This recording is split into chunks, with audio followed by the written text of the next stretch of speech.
नमस्कार. महाराष्ट्र योजना कॉर्नरमध्ये आपल्या सर्वांचे स्वागत आहे. आजच्या व्हिडिओच्या माध्यमातून आपण बघणार आहोत की ज्या लाडक्या बहिणींना म्हणजेच की जून महिन्यापासूनचे हप्ते त्यांना मिळाले नाही, त्यांना महिलांना पैसे आले नव्हते, त्यासुद्धा पैसे येण्यास सुरुवात झालेली आहे. म्हणजेच की भरपूर महिलांनी KYC सुद्धा केलेली नाही. परंतु जे काही 26 लाख महिला अपात्र केलेल्या होत्या, ज्यामध्ये जूनपासून महिलांचे पैसे येत नव्हते, त्या महिलांना सुद्धा पैसे आलेले आहेत. तुम्हाला जर येत आले असतील तर आज ना उद्या परवा 3-4 दिवसांमध्ये येऊन जातील. लवकरच तुमच्या बँक खात्यांमध्ये जमा होणार आहे. काळजी करू नका. 26 लाख महिला अपात्र केल्या होत्या. जूनपासून त्यांचे पैसे थांबवले होते.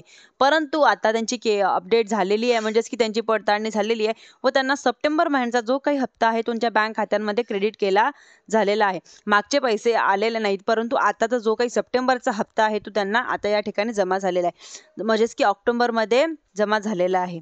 त्यांचे सुद्धा पैसे आता पुढे चालू राहणार आहे. परंतु सगळ्यात महत्त्वाचं जे काम म्हणजे की तुम्हाला KYC करणं गरजेचं आहे. KYCचा जर तुम्ही केली तरच तुम्हाला हे हप्ते कंटिन्यू पुढे राहणार आहे, नाहीतर तुम्हाला हे हप्ते बंद होणार आहे. 2 महिन्याची KYCची मुदत आहे. तुम्ही 2 महिन्यामध्ये लवकरात लवकर तुमची KYC पूर्ण करा व पुढील जे हप्ते आहेत त्यांची KYC केलेली आहे त्यांनाच हे पुढील हप्ते मिळणार आहे या ठिकाणी. त्यासाठी तुम्ही लवकरात लवकर KYC करून घ्या. म्हणजेच की तुम्हाला देखील आपली KYC कंप्लीट करून घेणं गरजेचं आहे. तुम्हाला येणारे ₹1500 जो लाभ आहे तो पुढे कंटिन्यू इथं चालू राहणार आहे. धन्यवाद.